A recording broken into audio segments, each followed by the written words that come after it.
mwasangala ndikulandireni pano pa Mibawa Television lelo pa 1 April 2023 ndithu mu tsiku la lero tikupanga introduce program yatsopano imene tizikhala nayo pano pa Mibawa Television Saturday night lonse kuyambira 9 koloko mpaka 9:15 pa minutes 15 chabe sinthawi yambiri ndipo program imene dzina lake ndi Sabata la Yehovah. Sabata la Yehovah ndithu ife ICJ monga mwakukhulupirira wathu timakhulupirira kuti malingana ndi Genesis chapter 2 verse 2 mpaka 3 pamene Yehova anadalitsa apatula nayeretsa tsiku lachisanu chiwiri ndithu dalitso umene uja chimwemwe chimene chikanalibe mpaka na lero ndi khumbo lathu ndithu kumagawana chimwemwe chimenechi ndinu oonera ndithu Saturday night lonse kuyambira 9 koloko mpaka 9:15 tizikhala pamodzi kukumana kulimbikitsana mawu a Mulungu kugawana mawu a Mulungu tizikhala tikuyankha mafunso anu osiyanasiyana othandizira moyo wathu wauzimu tizikhala kuphunzitsana maumboni ndi zina zambiri zimene zizichitika ndithu mukanthawi kameneka ndiye ndithu ndikulandireni ku program imeneyi program yanyuwani pano pa Mibawa Television program ya Sabata la Yehovah. Sabata la Yehovah ndithu nthawi imene tizikhala tikunyadira kukondwerera maola opatulika inde maola a Yehova. Ndiye ndithu mu tsiku la lero tsiku loyambirira program imeneyi ndine evangelist Lesa Mponda kuchokera ku ITC Ministries amenenso adzitipatsira program imeneyi ndithu ndikulinki ofalitsa mawu a Mulungu kapena kuti evangelism umene uli pansi pa mpingo wa Seventh Day. Ndiye ndithu tiyeni tizikhala limodzi Saturday night lonse 9 koloko tizikhalira limodzi program imeneyi ya Sabata la Yehovah. Ndiye mu program imeneyi mu tsiku la lero loyambirira tigawana pa mawu amene akuchokera m'buku la Mateyu chapter 13 verse 44. Mateyu chapter 13 verse 44 pamene Yesu Kristu anapereka fanizo lina lofanizira ufumu wakumwamba. Ndithu Yesu Kristu amakonda kupereka uthenga wake maphunziro ake kudzera mafanizo kuti pakuiona nkhani imene tingayimvereyo tikamvetsetse kuya kwa chimene Yesu Kristu akufuna kutigawira. Ndiye ndithu pa Mateyu chapter 13 verse 44 pali fanizo ndithu pamene pa la chuma chobisika. Tatiyeni tiwerenge Mateyu chapter 13 verse 44 pamene akunena kuti ufumu wakumwamba uli wofanana ndi chuma chobisika munda chimene munthu anachipeza nachibisa ndipo kuchikonda kwake achoka nagulitsa zonse ali nazo nagula munda umenewu. Ndithu Yesu Kristu akufanizira ufumu wakumwamba ndi chuma chobisika. Akunena kuti panali mkulu wina ndithu mukayimvetsera kankhani kochepa kamene kakusonyeza kuti akulu amene anapeza mundawu sunali wawo. Mwina pa zifukwa zina anakaupeza mundawo, mwina amakagiramo ganyu kapena amangodutsa kapena amangodzera chakumeneko mwina komano akuti munda mmene mwakulu amenewa anazindikira kuti muli chuma komano chinthu china chimene anadziwa nchonena kuti wina aliyense sanadziwenso kuti mundamu muli chuma. Njira ina chumachi chinali chobisika sichinali chodziwika wamba sichinali chooneka wamba kwa munthu wina aliyense. Ndi akulu amenewa anachipeza chuma chimenechi mwamwayi. Atachipeza chuma chimenechi akulu amenewa anaganiza nakhumba nafunitsitsa kuti chuma chimenechi chikhale chawo komano mundawo sunali wawo. Akuti chimene akulu amenewa adachita atatha kuyang'ana kupanga kuti atsimikiziredi kuti muli chuma munda mmene anabisanso chuma chimenechi munda umenewo. Ndekena ananyamuka napita kwawo tsopano nakalingalira za chuma chimenechi nachikonda nafuna chilekhala chawo komano akulu amenewa analibe ndalama zokwanira kuti akhoza kugula munda umenewu. Chimene anachita ndi chani pokonda kwambiri munda umenewu pochikonda kwambiri makamaka chuma chimenechi anagulitsa zonse zimene anali nazo natenga ndalama yake nakagula munda umenewu kuti akapeze chuma chobisika chimenechi.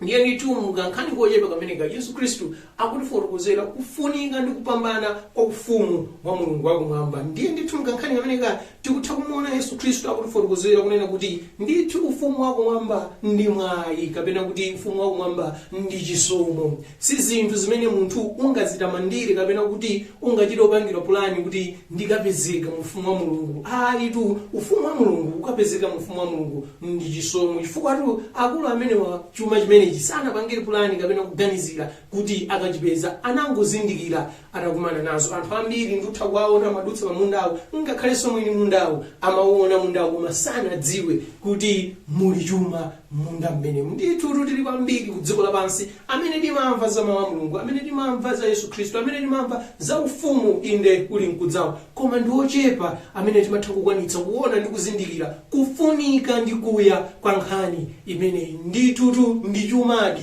inde chuma chobisika kwambiri. Ndi akunena kuti mkulu ameneyu atatha kuzindikira naona unena kuti chuma chimenechi ndachipeza, komano ndilibe zokwanira, ndilibe zondiyenereza kuti chuma chimenechi ndikhoza kutenga ndikukhala changa. Atakhala pansi mwina ndikumesera kunyalanyaza kuti ayisiye nkhani, koma mtima wake unatengeka nanena kuti chuma chimenechi sindikuyenera kuchisiya, chuma chimenechi sindikuyenera kulekana nacho. Potero mkulu amene ngakhale analibe ndalama, ngakhale analibe zomuyenereza, anapanga kuthekera konse konena kuti mpaka na chuma chimenechi achipeze. Fikira mkulu ameneyi anaganiza zonena kuti ine ndingogulitsa zonse zimene ndili nazo, chifukwa ndikawerengetsa zonse zimene ndili nazo zikukwanira kukagula munda umenewu. Anagulitsa zake zonse, naoneka ngati munthu wamisala, naoneka ngati munthu amene mutu wake sukugwira, komatu mtima wake wonse ndi maganizo ake onse anali pa chuma chimenechi chimene iye anachizindikira. Ndipo anagulitsa zake zonse natenga ndalamazi, anthu namamuona kuti kodi afuna ayambe bizinesi yanji, afuna achite chani munthu amene. Ndithu chinsinsi chake chinali mu mtima mwake, ndapeza chuma pena pake, chuma cha mtengo wapatali, sindikufuna kuchiluza iyayi. Anagulitsa zonse natenga zimenezo nakagula munda umenewu napeza chuma chimenechi. Inu ndi inetu ufumu wakumwamba ndi wa mtengo wapatali, monena kuti tilibe zotiyenereza, tilibe ngakhale atakhala kuti akugulitsa kushopu ndalama zoti ndingakwanitse kukagula. Mtengo wake wa ufumu wakumwamba, chuma chobisika chimenechi, ndi zathu zonse zimene ife tili nazo. Tsiku lina munthu wina anabwera kwa Yesu Khristu namufunsa kunena kuti ndichite chani kuti ndilowe moyo wosatha. Anamuwuza pita kasunge malamulo, kuti malamulo ndinamasunga ndipo ndikuwadziwa, namba kusunga ndili wang'ono. Yesu Khristu anamuyang'ana namukonda, koma anamuwuza kuti ukutsalira chinthu chimodzi, kagulitse zonse zimene uli nazo ndipo unditsate ine.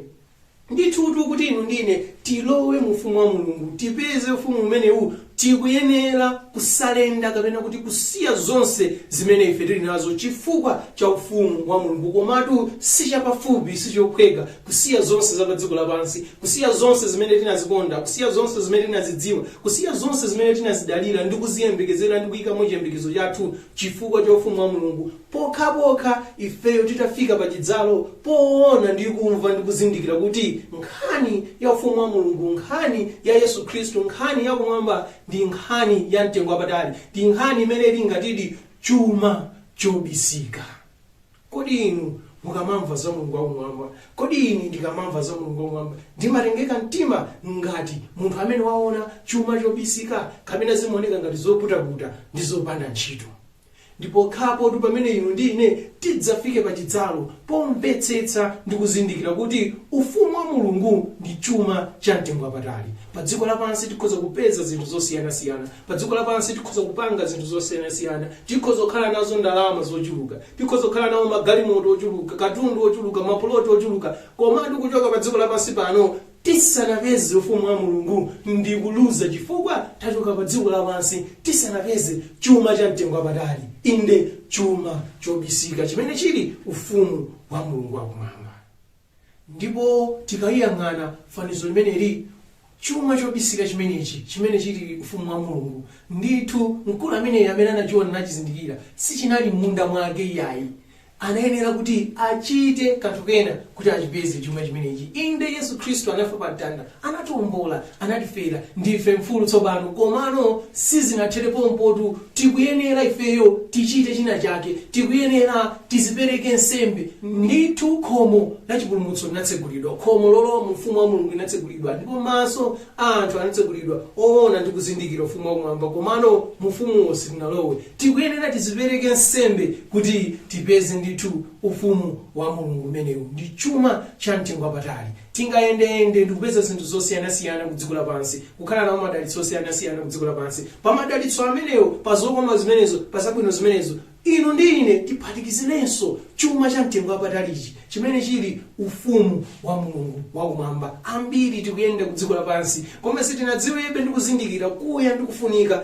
kwa chuma chimenechi. Komatu tsiku likubwera limene Yesu Khristu adzabwera ndipo akuti diso lina lililonse lidzamuona ali mlengalenga. Ndithu dzuwa lidzazima, mwezi uzazima, nyenyezi izazima, pamene padzawale mu tsiku limenelo, mawu amenewo, masana amenewo, mu usiku umenewo, ndipo khapo pamene padzakhale kuti pali Yesu Khristu. Ndipo wina aliyense adzamuona Yesu, ndipo wina aliyense adzaona chikhamu cha angelo chili mlengalenga. Ndi mu tsiku lili pamene anthu lidzayambe kukumbukira, ndinamvapo za Yesu mwana wa Mariya ndi Yosefe, ndinamvapo za Yesu akuti ndi mpulumutsi wa dziko lapansi. Ndi mu tsiku ili limene anthu lidzazindikire ndi kuonadi kuti tasemphana nacho chuma cha mtengo wapatali. Koma lisanafike tsiku limeneli, Mulungu wakumwamba tikhumbo lake kuti ndine lero tisakesake chuma cha mtengo wapatali chimenechi, inde tisanapume mpweya womaliza pano pa dziko lapansi. Ndithu ndimene tachitira mpulogalamu yathu yoyambirira imeneyi ya Sabata la Yehovah, ndithu kukondwerera maola opatulika a Yehova. Kodi chuma cha mtengo wapatali chimenechi chimene chili ufumu wa Mulungu, ilo munachipeza, ine ndinachipeza, khali khumbo lanu ndi khumbo langa kuti chuma chimenechi ndithu tichipeze. Ndithu tikumanenso asabata likubwera Saturday nthawi ngati yomwe ino 9 koloko mene tidzachezenso kukambirana za vesi lina za mawena a m'buku lopatulika. Mukhale ndi tsiku lopambana, mukhale ndi maola opambana. Mulungu wakumwamba akudalitseni, mukondwerere ndi kunyadirira maola opatulika amene monga mmene neneri Yesaya akunenera ku Yesaya chapter 58 verse 13 mpaka 14, pamene akunena kuti verse 13, ukaletsa phazi lako pa Sabata ndi kusiya kuchita kukondwerera kwako tsiku langa lopatulika, ndi kuyesa Sabata tsiku la kukondwa lopatulika la Yehova lolemekezeka, ndipo ukalilemekeza ilo osachita njira zako zokha, osafuna kukondwa kwako kokha, osalankhula mawu ako okha, pomwepo udzakondwa kwa Yehova. Ndipo ine ndidzakuyendetsa pa misanje ya dziko lapansi, ndipo ndidzakudyetsa cholowa cha kholo lako Yakobo, pakuti pakamwa pa Yehova pananena. Verse 14, pomwepo udzakondwa mwa Yehova. Ndithu lero nthawi maola lokondwa lonyadirira Mulungu wakumwamba. Ndithu mukhale ndi maola opambana. Mulungu wakumwamba akudalitseni. Ndine Evangelist Grace Mponda. Amen.